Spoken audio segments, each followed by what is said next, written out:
Hello, Aries. Wow.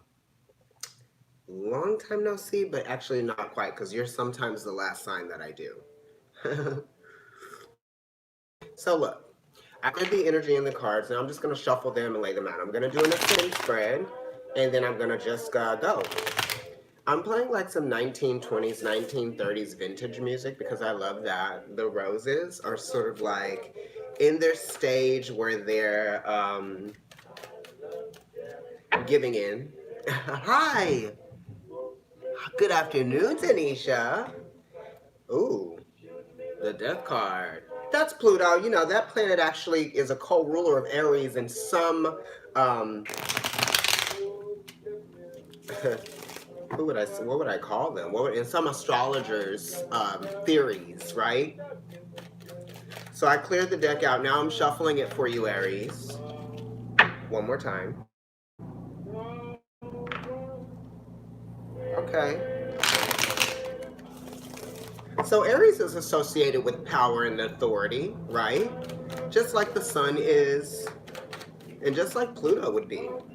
In Mars, it's powerful because of the intention. Okay. Crossly watching for your boyfriend. He's an Aries moon. Oh, we have an Aries full moon coming up. Okay, so some of you are dealing with a Knight of Cups person, and this could be your boyfriend, right? With the moon being coming up in his sign, right? This could also be a Pisces for some people, and if it's not a Pisces for some people, it could be an Aquarius.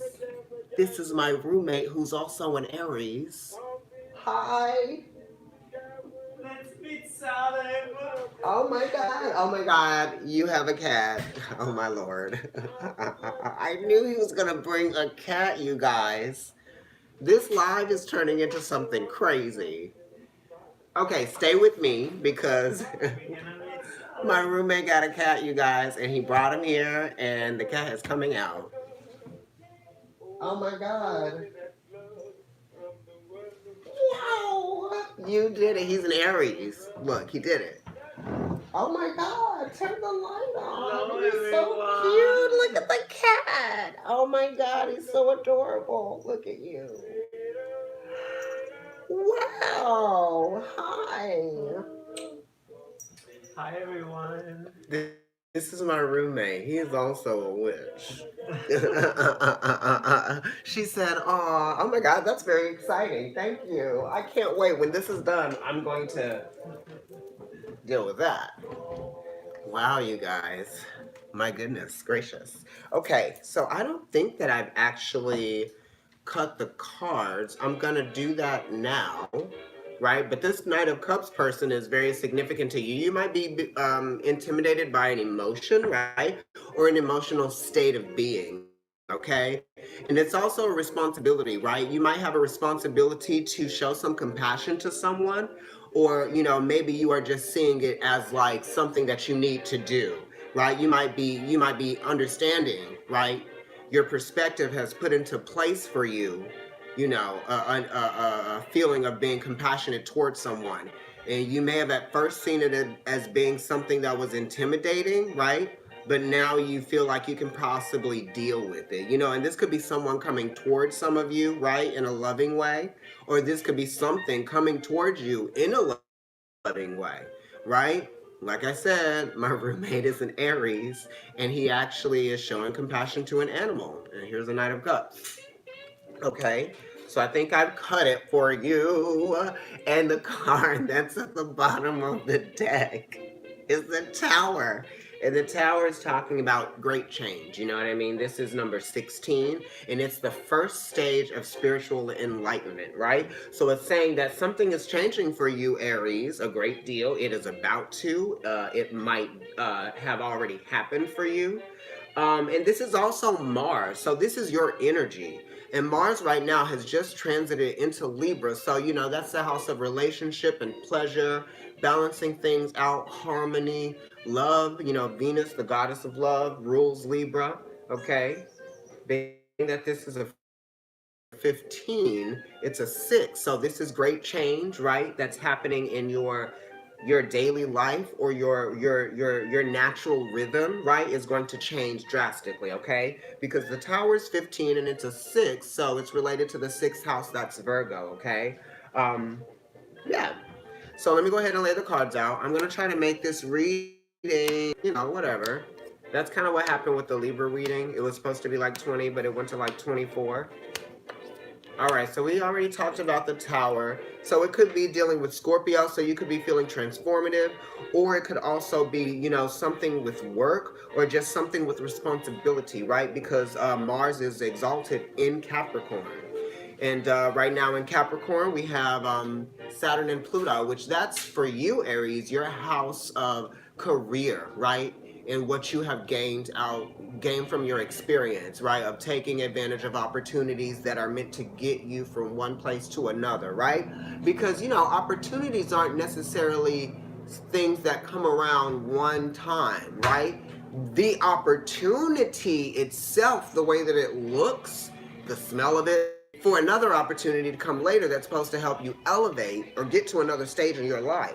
So that's what's happening with Capricorn and Saturn and Pluto being there. Pluto is the planet of power. It kind of came up now. Okay. So the magician is Mercury, okay? And Mercury has to do with making connections, and it also has to do with a little bit of ambiguity, right? Because Mercury isn't masculine nor feminine. So this is kind of like you being unbiased, right?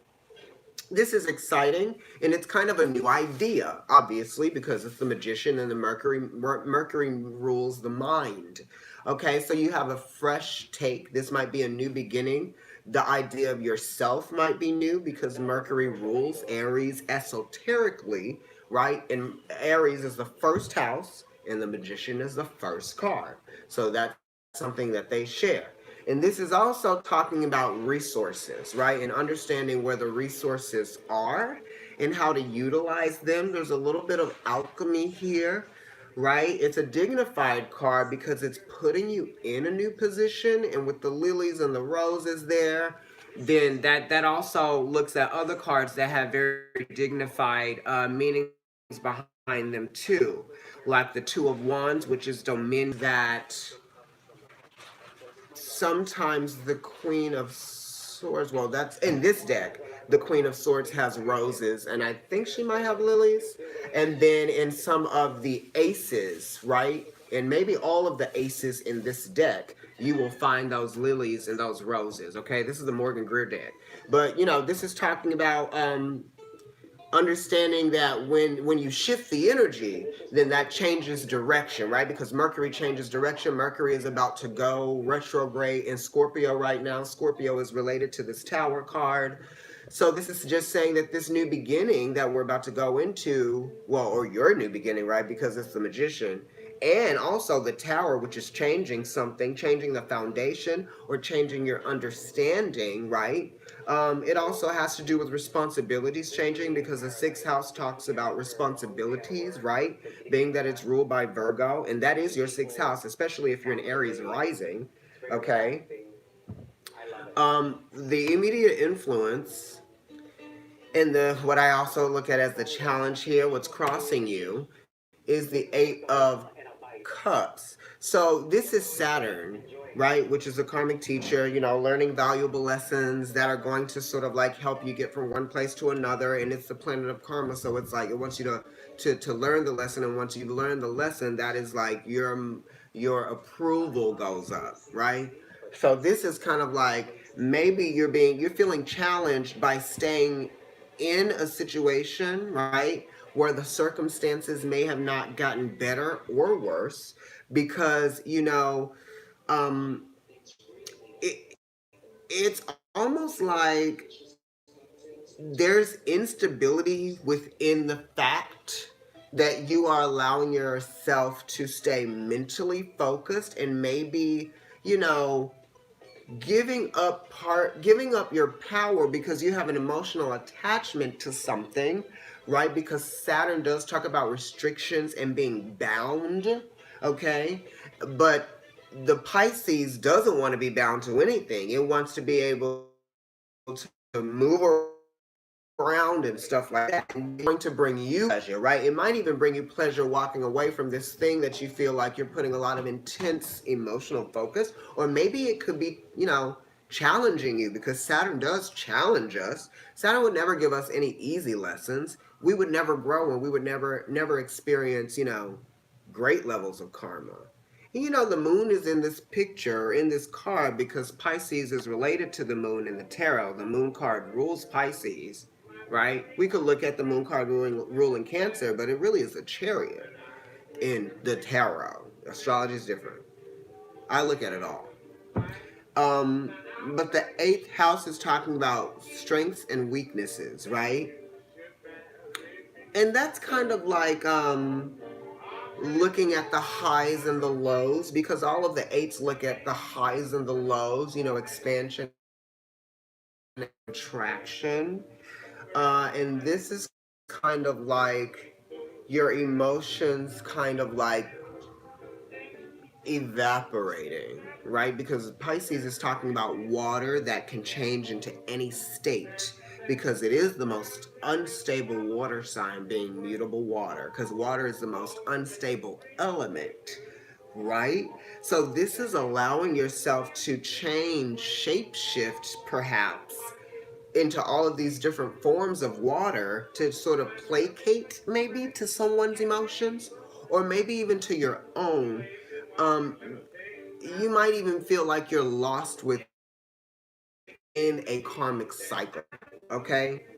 And you in this karmic cycle that you feel kind of like lost in, because Pisces is ruled by Neptune, and Neptune is retrograde, and it's about to go direct in Pisces, the place that it lives, and it's squaring Jupiter, which is creating tension, right, for you within, where you would like to show love and compassion in your life, where you would like to make the sacrifices in your life so that you can go the places that you've always wanted to go.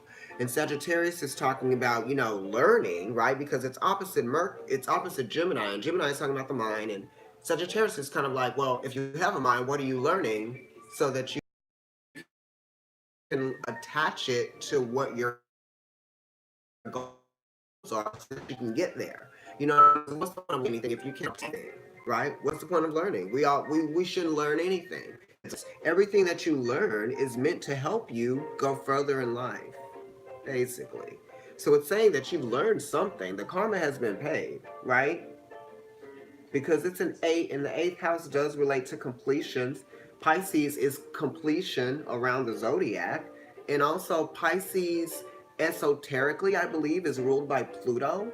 So that's talking about completion. The sun is right behind his ascendant in Libra. Do you think he could be robbed? Oh my God.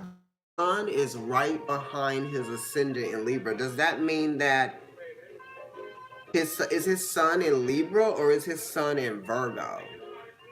It could be that he might be robbing himself of an experience, or he might be being robbed seeing, so he needs to realize that and take back that power and, walk away. Because this is so crazy. They're walking away. Okay, so let's look at your... Sorry, I'm still getting over my cold.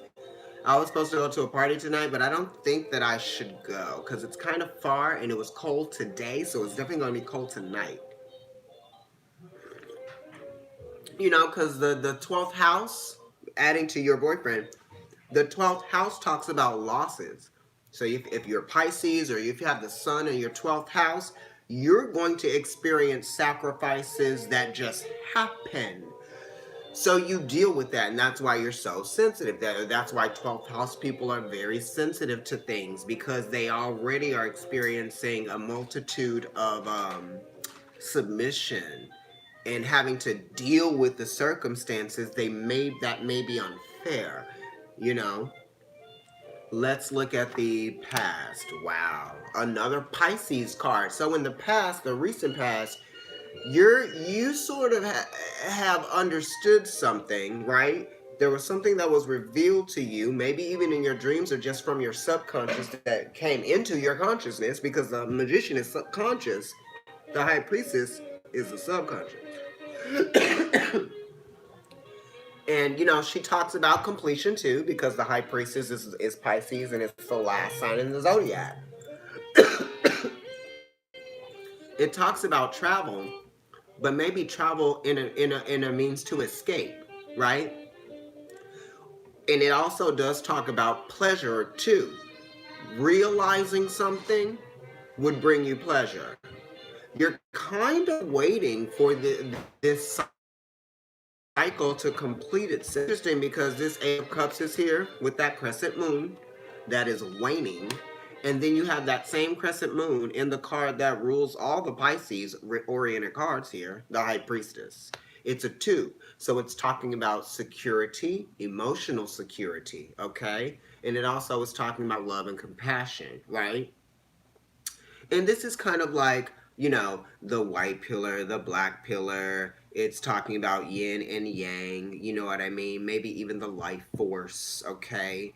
And then it's also related to, you know, wisdom, because there's wisdom that comes from trying to understand what your subconscious might be telling you. And that's this card is related to the karma, right? From the Eight of Cups, which is Saturn and Pisces. And here's a card talking about Pisces right there. He's a 2 Pisces. There you go. The cat just meowed. Okay, so also this is talking about just trusting in your intuition, because your intuition is speaking to you. It's the inner ear, right? Which is what connects you to spirit, what connects you to God, right? The divine feminine as well. Um, Yes. And it also talks about changes in your environment, right? So you might be submitting to changes in your environment because the second house, right? High Priestess is 2. The second house is Taurus. That talks about environment, fixed environments, right? Right now, in your house of earned income, you have the planet Uranus, which is in its fall in Taurus because it's exalted in Scorpio, which is a sign that's opposite Taurus, right? So Uranus is bringing in great change and shakeups and things like that in your house of transformation. So things are really changing for you, and it is a part of your karmic path, right? Saturn has just gone direct, Pluto has just gone direct, right? Which is your 8th house, okay? Venus and Scorpio, all right. That sounds like some action to me. In your sun position, you got the 5 of Cups. So the 5s are related to the Hierophant, which talks about, you know, ways that we have been gotten used to that change, right? And that's Taurus. And I just talked about how Uranus was in Taurus, opposing Scorpio, which is this card, and shakeups are happening. So this could be in relation to work, because the Hierophant is talking about work or establishments. So there is a focus that's being brought to an establishment that might be changing, or this could even be someone, there could be like a death or a transformation within an establishment or within an institution. This could also be you letting go of control issues that you have, right? Because the 5 is all related to the 5th house as well, which is talking about authority, right? So you may want to have authority over a situation that you don't have the authority over, and it's bringing some conflict, right? Some tension. It could have something to do with a person. It could have something to do with rules and structures that may have to change, and you might be affected by those rules and structures, because Scorpio is talking about shared resources. So this is shared resources changing, right? Or something that you took pride in, or something that sort of boosted your ego, perhaps, or not even just that. But what was I going to use? It was a word I was going to use instead of ego, because I don't really like always using that word when it comes to Leo and Aries. I'll think of it again. But you know what I'm saying. These are cards of processes too. But these are spiritual processes. Understanding why you might be experiencing these difficulties or these challenges emotionally, right? Oh, look at you. Okay, so, and this is quite alive. In the moon position, yes, that's so good. So in the sun position, okay, you're past. But then also it's a six. So there's a new feeling that is set in place in your everyday rhythm now, right? And then it's also related to Sun and Scorpio, right? The Sun actually rules Aries, you, and Leo, right? And it's squaring with the Sun being in Scorpio here, that's going to square Leo, right? Where the Sun actually rules. So this is talking about the self, right? This is talking about feelings of the self. Something might be making you feel emotionally renewed, because Sun and Scorpio is talking about cleansing, right? And when the Sun goes into Scorpio, that is going to be when we're going to have focus brought to Mercury retrograde. And Mercury, right, the lovers, rules all the sixes. So this is specific to Mercury retrograde in Scorpio during Scorpio season. Okay? And it might even have to do, just with habits. It could have something to do with Virgo, or it could have something to do with health, because the sixth house rules health, right? Virgo rules health. You might even be dealing with the Scorpio, right? Sun, Moon, or Rising, because when that Sun goes into Scorpio, it's going to activate any placement in Scorpio. It's also reciprocity, emotional reciprocity, because it's the Sun in Scorpio in the Moon position. So let's think about that new moon in Scorpio. That's going to be when the Sun is in Scorpio, the Moon is in Scorpio, and Mercury is in Scorpio. That might be a lot. But you know what? The Scorpio, actually, I don't know. Scorpio is sort of like completing this round of Mercury retrogrades this year, right? Because we started with Pisces, then we went through Cancer, then we went through Scorpio. I don't know about you guys, but Scorpio's in my first house. So I don't anticipate taking this Mercury retrograde too harshly, because I have Pluto in my first house, okay? And I'm just saying that. That's all I'm going to say. In your anxieties, you have the Five of Pentacles, okay? So the Five of Pentacles is Mercury in Taurus. Mercury likes to go fast and change things. Taurus likes to go slow and doesn't like to change things. Fives are talking about conflict. So there could be some conflict within that. The fives are also talking about, physical attributes or physical beings, meaning you, because it's a five, so it's related to the fifth house, which is Leo, and that's your soul or your spirit or your physical being, the heart of you, the passion, what burns, right?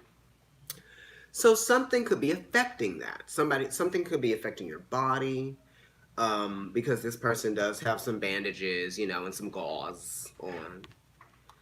But then this is also how you think, what you think about your money, your finances, and it's what you think and your belief and what your potential might be in terms of what you can have, because it's Taurus, and Taurus's motto is I have, right?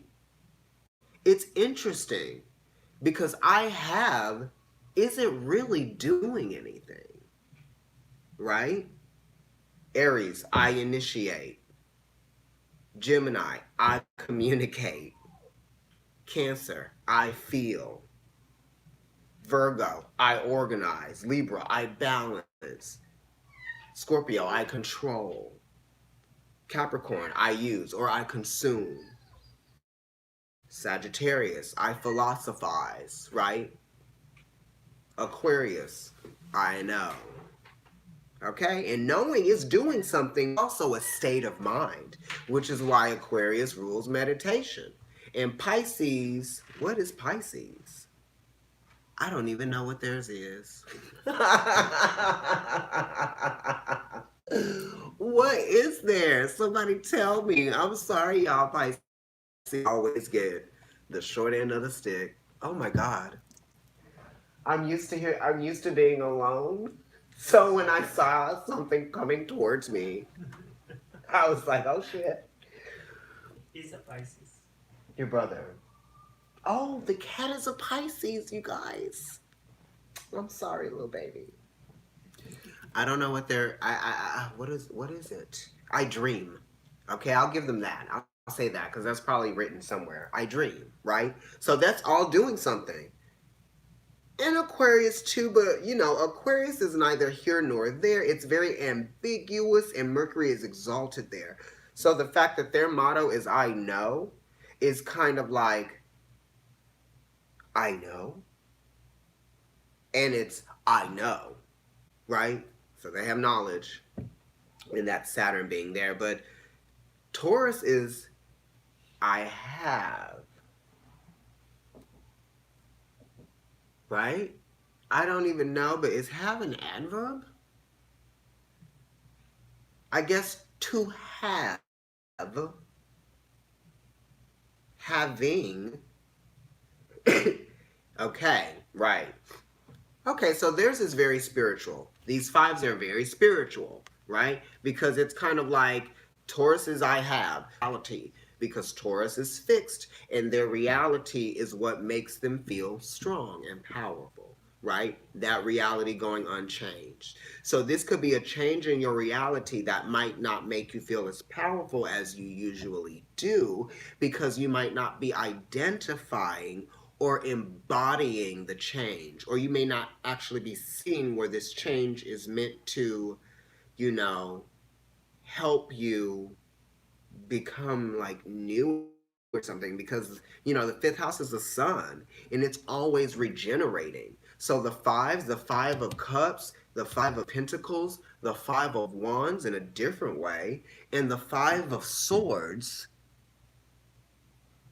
Oh, wow. He has a 21-degree DC in Aries. Okay, 21 degrees in Aries. Okay, so that's kind of high up there. That's like right in the middle.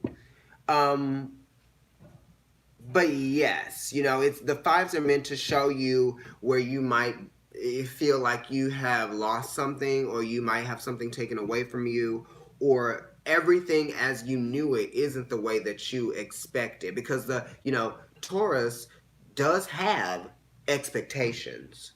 You know what I mean? Because it's kind of like, yeah, I know that I'm going to get milked at some point. I know that I'm going to graze and I'm going to get fed. Somebody might pet me, but that's what I expect to happen every day when I'm on living on the farm and I'm a cow, right? Nothing really changes until it does, forever. Okay, so now I don't eat beef. In the Mars position, in your position, I don't know why I was thinking March. Wow, this is so on point. Oh my God, okay. I never know. Listen, I do readings and then I go back and listen to my sign and I gag, because I feel like someone is speaking to me through me, because I know I did the reading, but when I listen to it, I'm just like, wow, this is like what I need to listen to. It's really crazy. In your Mars position, you have the Wheel of Fortune. It's conjunct to his Mars. Oh my goodness. Okay. All right. Mm.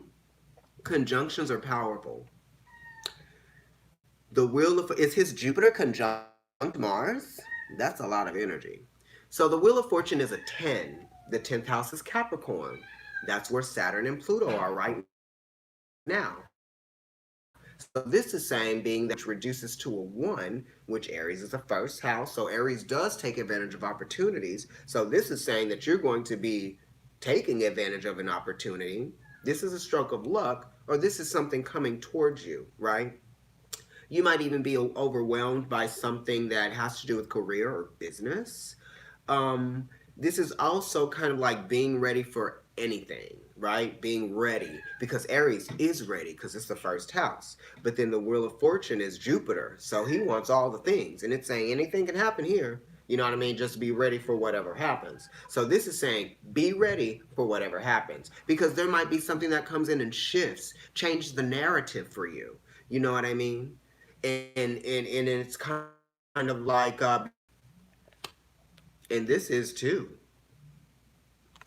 You know, Jupiter is known for kind of like bestowing luck on people for no reason. Not saying that that's bad because I have Jupiter and Uranus conjunct both at 6 degrees. It's not like one planet is at 4 and the other one is at 6. They're both at 6 degrees. And it's in my second house, which is talking about earned income. So that can be kind of crazy sometimes. But Wheel of Fortune is actually squaring Neptune in Pisces, which is in your 12th house of, you know, losses, blockages, or weaknesses. So there's something that you may not be seeing here that might be cleared up for you. The fog might be now that Jupiter has gone direct and Neptune is about to go to direct sometime soon. I mean, I'm sure I'll talk about it in another video when I know the exact date. I don't know that right now, but I do know that Jupiter is going direct soon. Pluto just went direct.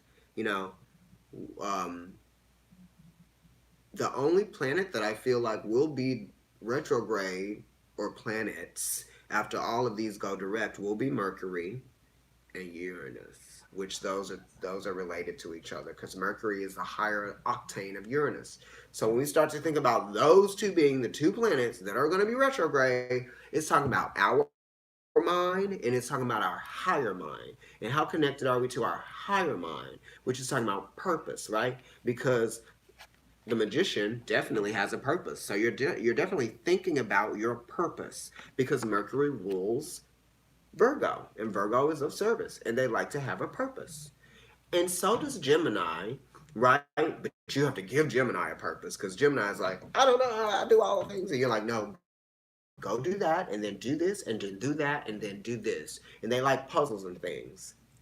So they'll do it, and then they'll do it, and then they'll do it, and then they'll do it, and then they'll come back and be like, I did that. And you're like, okay, that's great. So it's talking about channeling the energy. The magician needs to channel the energy, okay? Right? So that you can embody it, right? And you can become that. Ow! You got the Wheel of Fortune, and right after that, you got the Eight of Wands, which is kind of like a baby Wheel of Fortune, okay?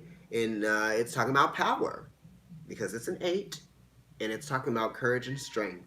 So this is saying that there are changes coming and there's news coming. There's opportunities for growth, many of them, but you have to be a little more definitive in terms of what it is that you want. I love when I do that. What it is that you want because it's an 8 and the 8 wants something. It doesn't matter if it's the strength card being related to Leo or if it does or it doesn't matter if it's the 8th house, which is Scorpio. Okay. Yeah, so this is also talking about social media. You know what I mean? There might be some things going on with social media. There might be new developments in terms of, you know, things that other people might see because Sagittarius is talking about sharing information and news with other people, right? Because it's talking about expansion, right? Jupiter is. So what better way to expand things than to get people talking and then the word expands, right? Yes. I'm going to move on from there. The future cards that you have, we're going to go with the outcome card first, or the energy moving forward. Nice. You got the Six of Pentacles. And this is the exalted moon in Taurus. And this is being able to understand, because it's a 6 related to the lovers in Mercury, where the reciprocity is, where the value is within the harmony, right? It's talking about sharing, and it's also talking about providing something with a purpose. It's talking about comfort, sharing comfort levels with others, going. And if the money is going somewhere, it's being put towards an investment. It's not like you're losing it. And then this to the second house, all of the pentacles about the growth of the responsibility. Okay, planning the details. It could even have to do with like sort of like a balance situation. Taurus does have to do with the home, and the moon also has to do with the home. Okay, and it's talking about changes within that energy. Okay, because the moon is fluctuating. So this could be like the money or the price of something changing or fluctuating. Um, yes. All right. And it could also have to do with some career or some business endeavors that has to do with a female because the moon is feminine and Taurus is also a feminine sign, right? Um, yes. So in the future here, you have the Nine of Swords. And the Nine of Swords is Mars and Gemini. The nines are related to Virgo because that's the hermit. And that's talking about, there being two sides to a situation. And that's talking about you going in to understand what your truth, right, is in the situation and how you value that truth, right, that you discover, yes, that you have gone inward to find. And then that reveals the other side to you.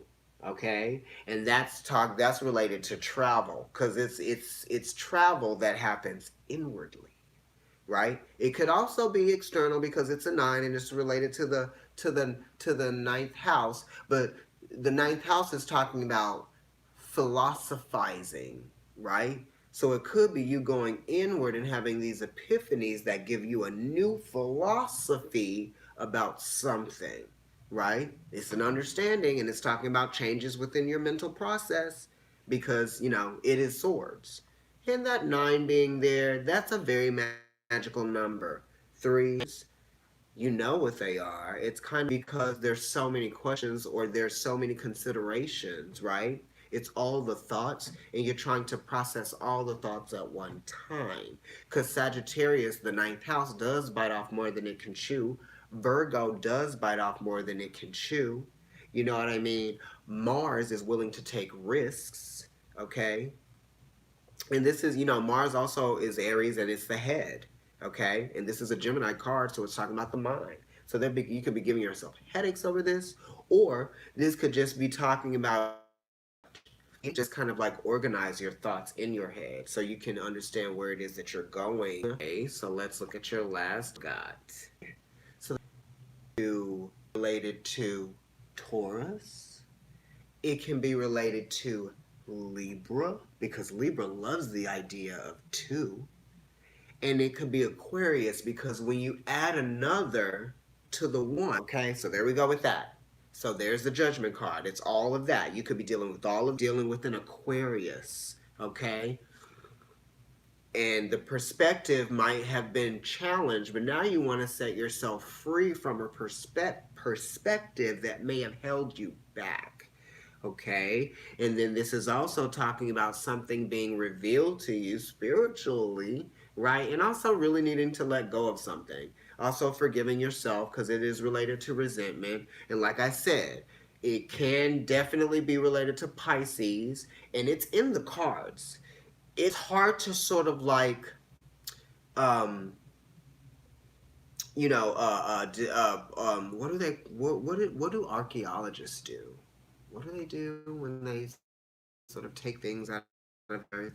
Anyway, it's hard to extract kind of from the cards, but when you think about it, it's all there. So what I was saying about Pluto being the esoteric ruler of Pisces, you have it here in the 20 because that's a 2. So something might be happening with the Pisces where things might change, right? and somebody might, free themselves from something that was holding them back or made them feel weak and yo, this is so crazy. Look, and I told you, I was just telling you how it's in the cards. The high priestess, which is Pisces, Neptune, whatever, she has that white cross on her chest. That same white cross is in the judgment card inside the horn, inside the French horn. You see it? It's right there. Okay. So Pluto is also talking about, control issues, letting go of control issues, right? And and Pluto is a co-ruler of Aries according to the astrology book that I've been reading. So it's related to you as well, right?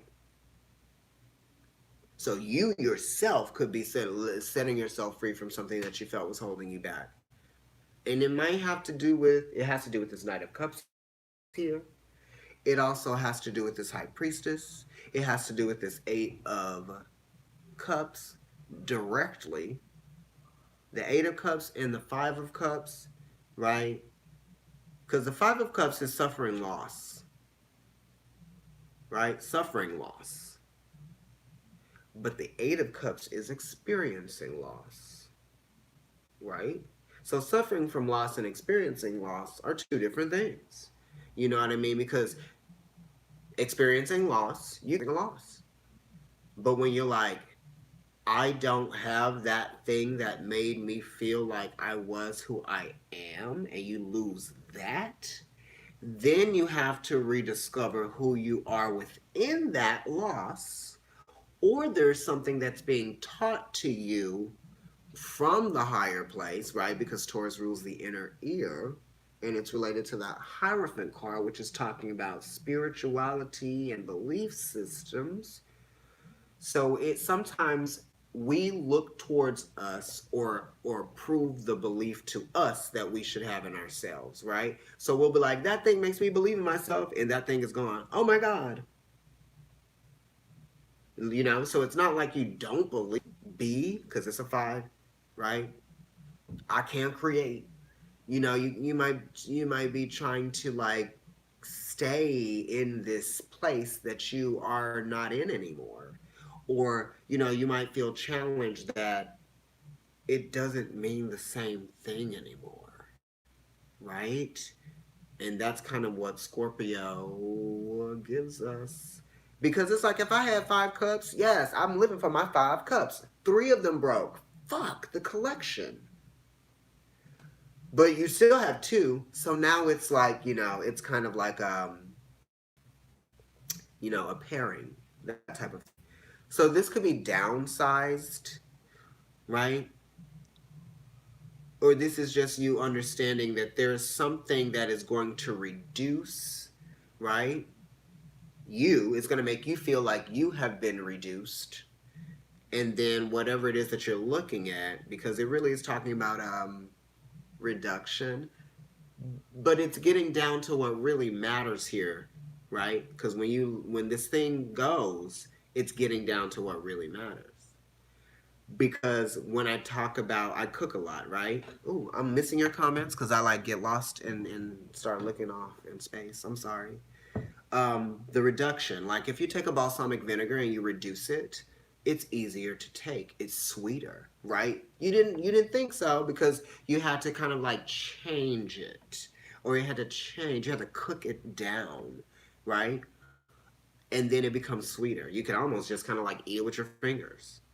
So this is extracting something from you that you no longer need to have, because Taurus is the 5, right? Hierophant. Anyway, Aries. I went back to that card because it's showing you that there is something else to be considered. And this is also talking about change because the 2s are talking about change. When you go from that 1 to that 2, 2 is a very important number for you. I don't know why, but it is. And it's sort of like being extracted from the reading through the cards that relate to 2, like the second house and the High Priestess. And we can just go have field day after that. But it is talking about change. The Tower, Wheel of Fortune, change. Five of Pentacles, anxieties about a change that you feel like you need. Okay, I think that's it for y'all. Like, share, and subscribe. I went way over 25 minutes. Okay. Follow me on Instagram. It's Providence Tarot. You can also follow NYC Kendrick. I'll be reading tomorrow at Shanti Bookshop and Crystal Gallery. It is at 230 East 14th Street between 2nd and 3rd Avenues near Union Square. Okay, bye.